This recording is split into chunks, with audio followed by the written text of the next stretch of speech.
Aleppo, where there are hundreds of thousands of people, probably about 250,000 still left. And there is a determined effort by the Russian Air Force to destroy Aleppo in order to eliminate the last of the Syrian rebels who were really holding out against the Assad regime. Russia hasn't paid any attention to ISIS. They're interested in keeping Assad in power. So when I was Secretary of State, advocated, and I advocate today, a no-fly zone and safe zones. We need some leverage with the Russians because they're not going to come to the negotiating table for a diplomatic resolution unless there is some leverage over them. And we have to work more closely with our partners and allies on the ground. But I want to emphasize that what is at stake here is the ambitions and the aggressiveness of Russia. Russia has decided that it's all in Syria, and they've also decided who they want to see become president of the United States, too, and it's not me. I've stood up to Russia, I've taken on Putin and others, and I would do that as president. I think wherever we can cooperate with Russia, that's fine. And I did as Secretary of State. That's how we got a treaty reducing nuclear weapons. It's how we got the sanctions on Iran that put a lid on the Iranian nuclear program without firing a single shot.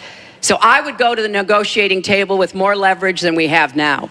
But I do support the effort to investigate for crimes, war crimes committed by the Syrians and the Russians and try to hold them accountable. Thank you, Secretary Clinton. First of all, she was there as Secretary of State with the so-called line in the sand, which... No, I wasn't. I was gone. I hate to interrupt you, but... But you were in contact, excuse me. At some point, we need to do some You were in total contact with the White House.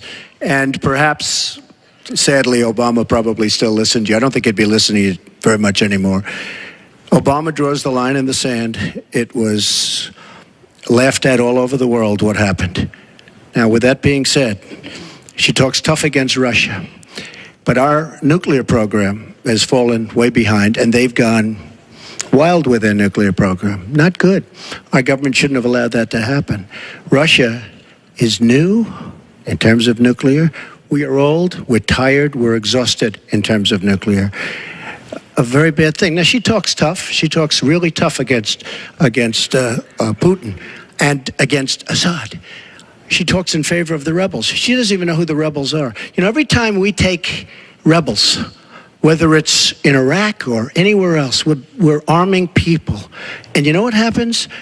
They end up being worse than the people. Look at what she did in Libya with Gaddafi. Gaddafi's out. It's a mess. And by the way, ISIS has a good chunk of their oil. I'm sure you probably have heard that. It was a disaster. Because the fact is, almost everything she's done in foreign policy has been a mistake, and it's been a disaster. But if you look at Russia, just take a look at Russia, and look at what they did this week, where I agree she wasn't there, but possibly she's consulted. We signed a peace treaty. Everyone's all excited. Well, what Russia did with Assad, and by the way, with Iran, who you made very powerful with the dumbest deal perhaps I've ever seen in the history of deal-making, the Iran deal with $150 billion, with the $1.7 billion in cash, which is enough cash to fill up this room. But look at that deal. Iran now and Russia are now against us. So she wants to fight. She wants to fight for rebels. There's only one problem. You don't even know who the rebels are. Mr. Trump, so what's the purpose? Your 2 minutes and one thing is I have up. to say, Your 2 minutes I don't like Assad at all, but Assad is killing ISIS. Russia is killing ISIS, and Iran is killing ISIS. And those three have now lined up because of our weak foreign policy. Mr. Trump, let me repeat the question. If you were president, what would you do about Syria and the humanitarian crisis in Aleppo? And I want to remind you what your running mate said. He said provocations by Russia need to be met with American strength, and that if Russia continues to be involved in airstrikes along with the Syrian government forces of Assad, the United States of America should be prepared to use military force to strike the military targets of the Assad regime. Okay. He and I haven't spoken, and I disagree. I disagree. You disagree with your running mate. I think we have to knock out ISIS. Right now, Syria is fighting ISIS. We have people that want to fight both at the same time. But Syria is no longer Syria. Syria is Russia, and it's Iran, who she made strong, and Kerry and Obama made into a very powerful nation and a very rich nation very, very quickly, very, very quickly. I believe we have to get ISIS. We have to worry about ISIS before we can get too much more involved. She had a chance to do something with Syria. They had a chance, and that was the line. What do you think And will she happen didn't. if Aleppo falls? I think Aleppo is a disaster, humanitarian-wise. What do you think will happen if it falls? I think that it basically has fallen, okay? It basically has fallen. Let me tell you something. You take a look at Mosul. The biggest problem I have with the stupidity of our foreign policy. We have Mosul. They think a lot of the ISIS leaders are in Mosul. So we have announcements coming out of Washington and coming out of Iraq. We will be attacking Mosul in 3 weeks or 4 weeks. Well, all of these bad leaders from ISIS are leaving Mosul.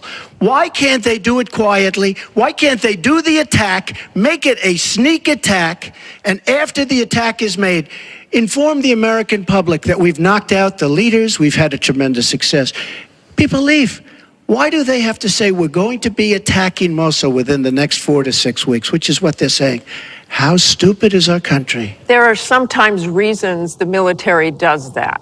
Psychological I can't warfare. think of any. I can't think of any. It and I'm might pretty good be to at it. help We get have General civilians Flynn, out. And we have, look, I have 200 generals and admirals who endorse me. I have 21 Congressional Medal of Honor recipients who endorse me. We talk about it all the time. They understand. Why can't they do something secretively where they go in and they knock out the leadership? Why would these people stay there? I've been reading now Tell for me weeks. what your Martha, I've been strategy reading now is. for weeks about Mosul, that it's the harbor of where, between Raqqa and Mosul. This is where they think the ISIS leaders are. Why would they be staying? They're not staying there anymore. They're gone. Because everybody's talking about how Iraq, which is us, with our leadership, goes in to fight Mosul. Now, with these 200 admirals and generals, they can't believe it. All I say is this: General George Patton, General Douglas MacArthur are spinning in their grave at the stupidity of what we're doing in the Middle East. I'm going to go to Secretary Clinton. Secretary Clinton, you want Assad to go. You advocated arming rebels, but it looks like that may be too late for Aleppo. You talk about diplomatic efforts. Those have failed. Ceasefires have failed. Would you introduce the threat of U.S. military force beyond a no-fly zone against the Assad regime to back up diplomacy? I would not use American ground forces in Syria. I think that would be a very serious mistake. I don't think American troops should be holding territory, which is what they would have to do as an occupying force. I don't think that is a smart strategy. I do think the use of special forces, which we're using, the use of enablers and trainers in Iraq, which has had some positive effects, are very much in our interests. And so I do support what is happening. But what would you do differently than President Obama is doing? Martha, I hope that by the time everything. I hope by the time I am president that we will have pushed ISIS out of Iraq. I do think that there is a good chance that we can take Mosul. Donald says he knows more about ISIS than the generals. No, he doesn't. There are a lot of very important planning going on, and some of it is to signal to the Sunnis in the area, as well as Kurdish Peshmerga fighters, that we all need to be in this, and that takes a lot of planning and preparation. I would go after Baghdadi. I would specifically target Baghdadi because I think our targeting of al-Qaeda leaders, and I was involved in a lot of those operations, highly classified ones, made a difference. So I think that could help. I would also consider arming the Kurds. The Kurds have been our best partners in Syria as well as Iraq. And I know there's a lot of concern about that in some circles, but I think they should have the equipment they need so that Kurdish and Arab fighters on the ground are the principal way that we take Raqqa after pushing ISIS out of Iraq. Thank you very much. We're going to move It's on. funny, she went over a minute over, and you don't stop her. When I go 1 second over, it's like you a had big deal. many answers. It's really very interesting. We've got a question over here from James Carter. Mr. Carter?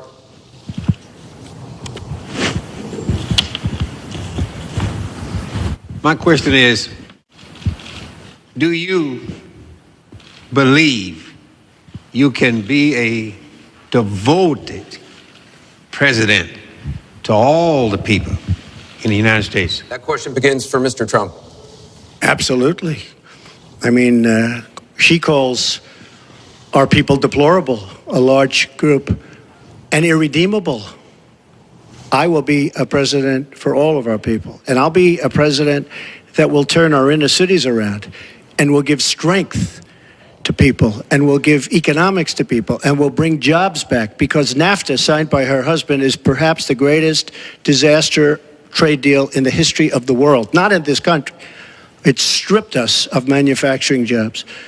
We lost our jobs. We lost our money. We lost our plants. It is a disaster. And now she wants to sign TPP, even though she says now she's for it. She called it the gold standard. And by the way, at the last debate, she lied, because it turned out that she did say the gold standard, and she said she didn't say it. They actually said that she lied, okay? And she lied, but she's lied about a lot of things. I would be a president for all of the people, African Americans, the inner cities. Devastating what's happening to our inner cities. She's been talking about it for years. As usual, she talks about it, nothing happens. She doesn't get it done. Same with the Latino Americans, the Hispanic Americans, the same exact thing. They talk, they don't get it done. You go into the inner cities and you see it's 45% poverty. African Americans now, 45% poverty in the inner cities. The education is a disaster. Jobs are essentially non-existent. I mean, it's, you know, and I've been saying at big speeches where I have 20 and 30,000 people, what do you have to lose? It can't get any worse. And she's been talking about the inner cities for 25 years. Nothing's going to ever happen. Let me tell you, if she's president of the United States, nothing's going to happen. It's just going to be talk. And all of her friends, the taxes we were talking about, and I would just get it by osmosis. She's not doing any me favors. But by doing all the others favors, she's doing me favors. Mr. Trump, thank you. But I will tell you, she's all talk. It doesn't get done. All you have to do is take a look at her Senate run. Take a look at upstate New York. Your 2 minutes is up. Secretary Clinton, It turned out 2 to be a minutes. disaster. You have 2 minutes, Secretary Clinton. Well, 67% of the people voted to re-elect me when I ran for my second term, and I was very proud and very humbled by that. Mr. Carter, I have tried my entire life to do what I can to support children and families. You know, right out of law school, I went to work for the Children's Defense Fund, and Donald talks a lot about, you know, the 30 years I've been in public service. I'm proud of that. You know, I started off as a young lawyer working against discrimination against African American children in schools and in the criminal justice system.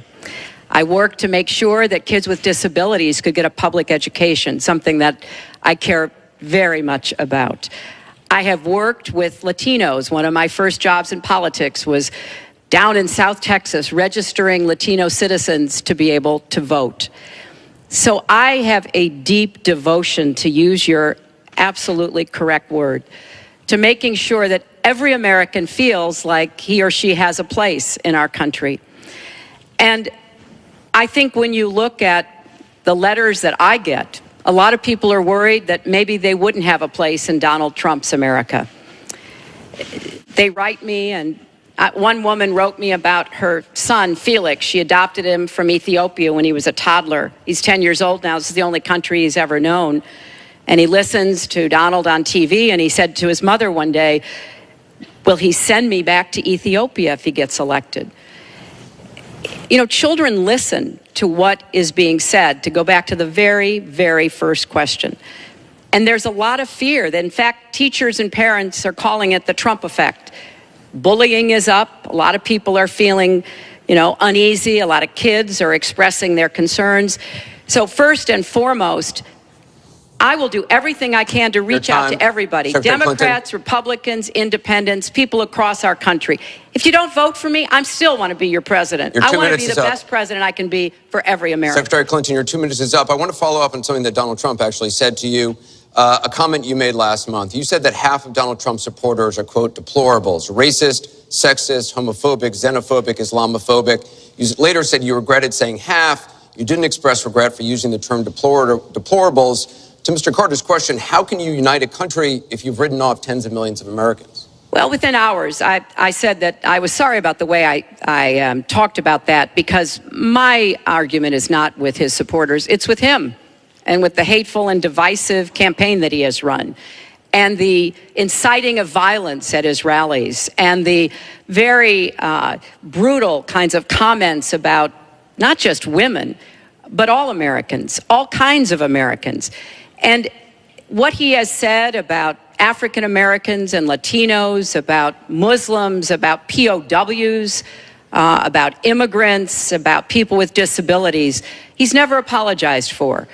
And so I do think that a lot of the tone and tenor that he has said, I'm proud of the campaign that Bernie Sanders and I ran. We ran a campaign based on issues, not insults, and he is supporting me 100%. Thank you. Because we talked about what we wanted to do. We might have had some differences, and we had a lot of debates, Thank you, Secretary. but we believed that we could make the country better, and I was proud of that. I'm going to give you a minute, 20 seconds. We have a divided nation.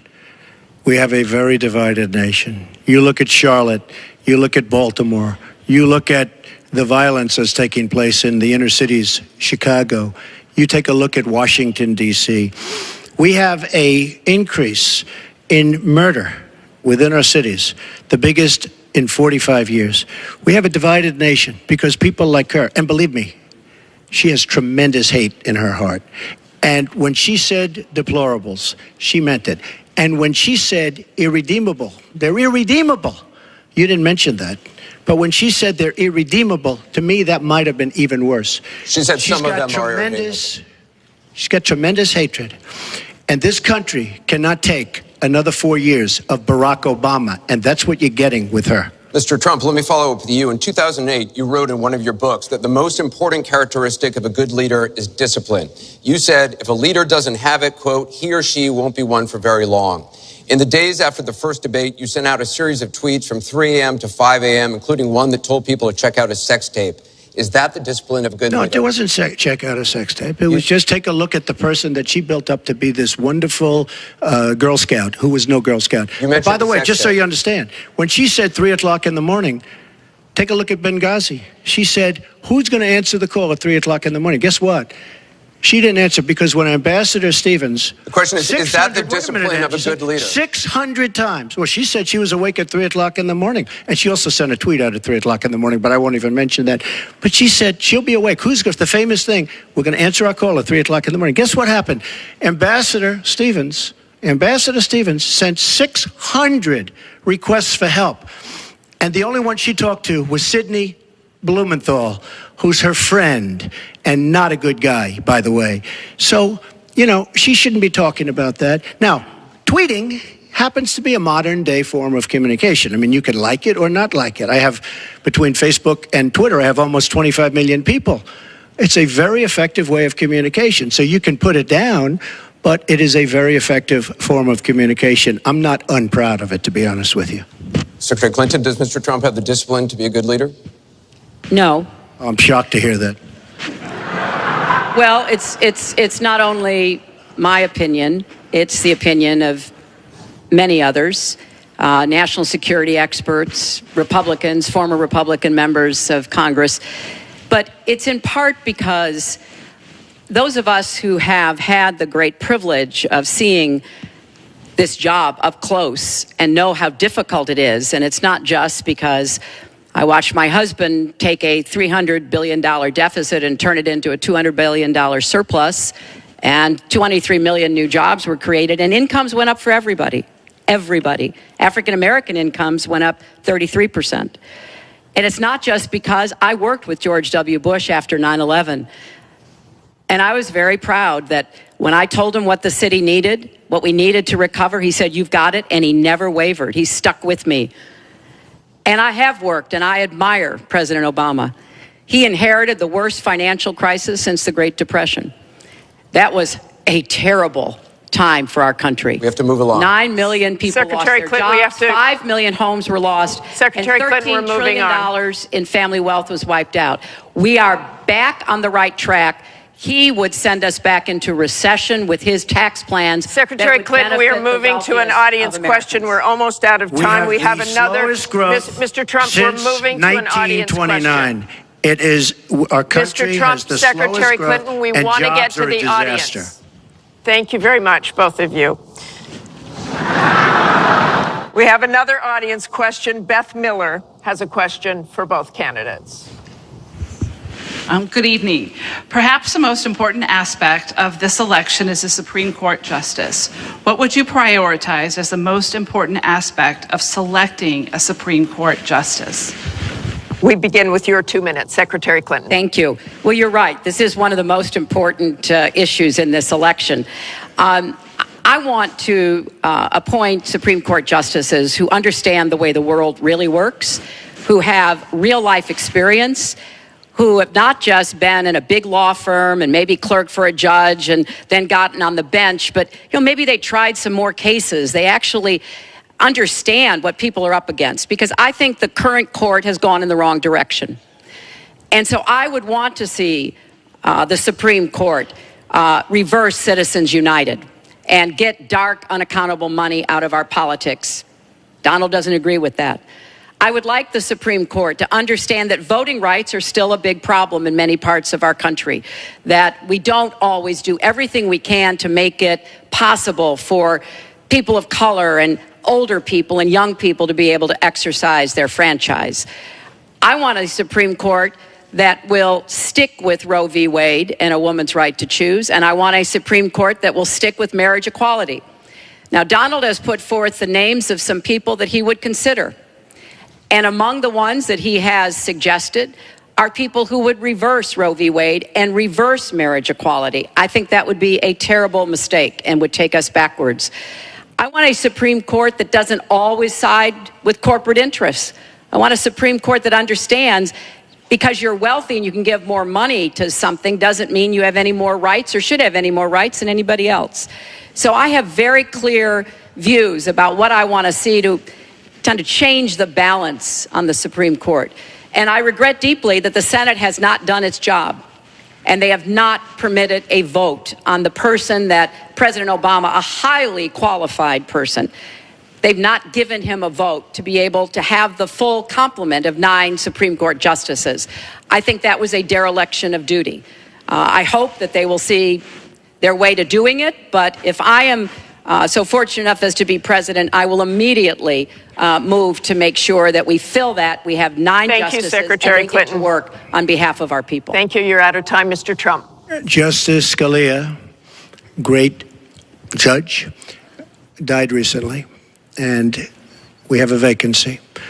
I am looking to appoint judges very much in the mold of Justice Scalia. I'm looking for judges, and I've actually picked 20 of them so that people would see, highly respected, highly thought of, and actually very beautifully reviewed by just about everybody, but people that will respect the Constitution of the United States. And I think that this is so important. Also, the Second Amendment, which is totally under siege by people like Hillary Clinton. They'll respect the Second Amendment and what it stands for, what it represents. So important to me. Now, Hillary mentioned something about contributions, just so you understand. So I will have, in my race, more than $100 million put in of my money, meaning I'm not taking all of this big money from all of these different corporations like she's doing. What I ask is this. So I'm putting in more than, by the time it's finished, I'll have more than $100 million invested. Pretty much self-funding mine. We're raising money for the Republican Party, and we're doing tremendously on the small donation, $61 average or so. I asked Hillary, why doesn't she made $250 million by being in office? She used the power of her office to make a lot of money. Why isn't she funding, not for $100 million, but why don't you put 10 or 20 or 25 or $30 million into your own campaign? It's $30 million less for special interests that will tell you exactly what to do. And it would really, I think, be a nice sign to the American public. Why aren't you putting some money in? You have a lot of it. You've made a lot of it because of the fact that you've been in office. You made a lot of it while you were Secretary of State, actually. So why aren't you putting money into your own campaign? I'm just curious. Well, Thank the you very question was much. about- Thank you. We're going to get on to one more question. The question was about the Supreme Court, and I just want to quickly say, Very quickly. I respect the Second Amendment, but I believe there should be comprehensive background checks, and we should close the gun show loophole and close the online loophole. Thank you. We have- And should we try have to one more save question, as many Mrs. lives Clinton. as we possibly can. We have one more question from Ken Bone about energy policy. Ken? What steps will your energy policy take to meet our energy needs while at the same time remaining environmentally friendly and minimizing job loss for fossil power plant workers? Mr. Trump, 2 minutes. Absolutely. I think it's such a great question because energy is under siege by the Obama administration, under absolute siege. The EPA, Environmental Protection Agency, is killing these energy companies.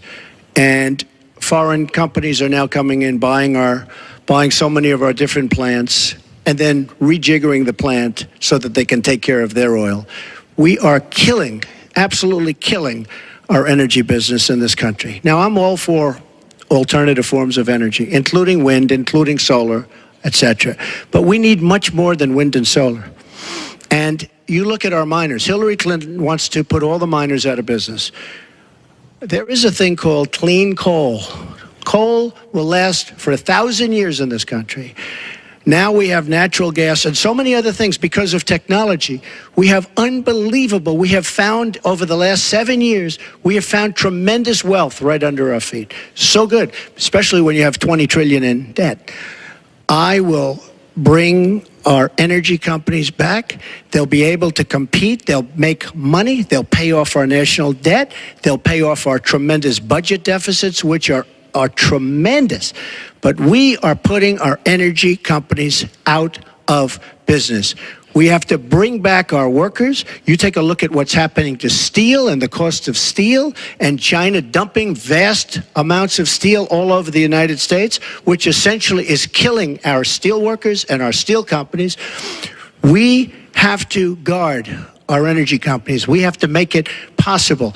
The EPA is so restrictive that they are putting our energy companies out of business. And all you have to do is go to a great place like West Virginia or places like Ohio, which is phenomenal, or places like Pennsylvania, and you see what they're doing to the people, miners and others in the energy business. It's a disgrace. Your time is up. Thank you, It's sir. an absolute disgrace. And actually- What's happening to Secretary energy. Clinton, 2 minutes. Well, that was very interesting. First of all, China is illegally dumping steel in the United States, and Donald Trump is buying it to build his buildings, putting steel workers and American steel plants out of business. That's something that I fought against as a senator, and that I would have a trade prosecutor to make sure that we don't get taken advantage of by China on steel or anything else. You know, because it sounds like you're in the business or you're aware of people in the business. You know that we are now, for the first time ever, energy independent. We are not dependent upon the Middle East, but the Middle East still controls a lot of the prices. So the price of oil has been way down, and that has had a damaging effect on a lot of the oil companies, right? We are, however, producing a lot of natural gas, which serves as a bridge to more renewable fuels, and I think that's an important transition. We've got to remain energy independent. It gives us much more power and freedom than to be worried about what goes on in the Middle East. We have enough worries over there without having to worry about that. So I have a comprehensive energy policy, but it really does include fighting climate change, because I think that is a serious problem. And I support moving toward more clean, renewable energy as quickly as we can, because I think we can be the 21st century clean energy superpower and create millions of new jobs and businesses. But I also want to be sure that we don't leave people behind. That's why I'm the only candidate from the very beginning of this campaign who had a plan to help us revitalize coal country, because those coal miners and their fathers and their grandfathers, they dug that coal out. A lot of them lost their lives. They were injured. but they turned the lights on and they powered our factories. I don't want to walk away from them, so we've got to do something for them. But the price of coal is down worldwide. So we have to look at this comprehensively, and that's exactly what I have proposed. I hope you will go to HillaryClinton.com and look at my entire policy. One more audience question. We've sneaked in one more question, and it comes from Carl Becker. Good evening. My question to both of you is, regardless of the current rhetoric, would either of you name one positive thing that you respect in one another?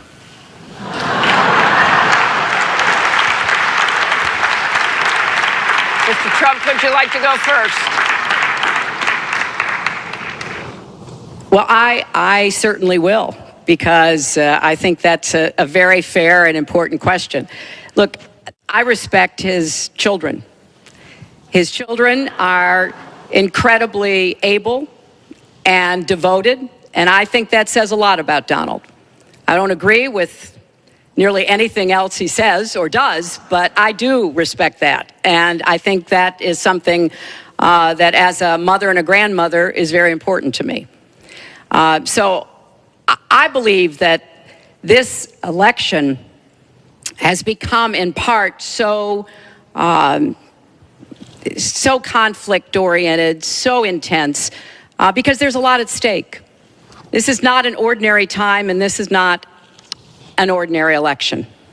We are going to be choosing a president who will set policy for not just 4 or 8 years, but because of some of the important decisions we have to make here at home and around the world, from the Supreme Court to energy and so much else.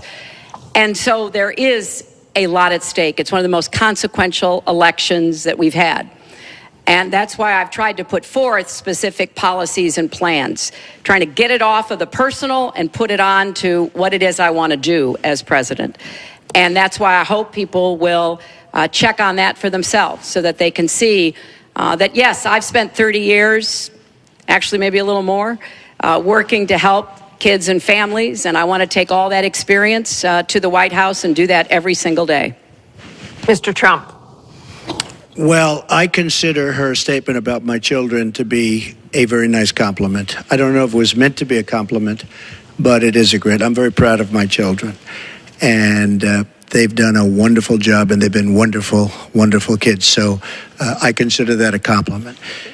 I will say this about Hillary. She doesn't quit. She doesn't give up. I respect that. I tell it like it is. She's a fighter. I disagree with much of what she's fighting for. I do disagree with her judgment in many cases. But she does fight hard, and she doesn't quit, and she doesn't give up. And I consider that to be a very good trait. Thanks to both of you. I want to thank both the candidates. I want to thank the university here. This concludes the town hall meeting. Our thanks to the candidates, the commission, Washington University, and to everybody who watched. Please tune in on October 19th for the final presidential debate that will take place at the University of Nevada, Las Vegas. Good night, everyone.